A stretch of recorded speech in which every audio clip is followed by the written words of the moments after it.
I'm Jubilin Mahusay, 26 years old. I'm single mom. I live in Tulapok, Magistubig, Zamboanga del Sur. My father's name is Mercaris Mahusay.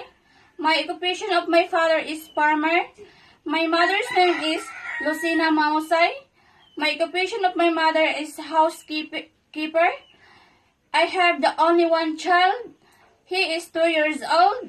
I have 3 brothers and 2 sisters.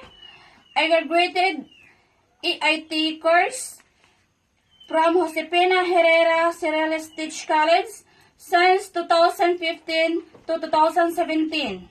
I want to work in Hong Kong because I want to earn money for family, for the same time, for my future of my son.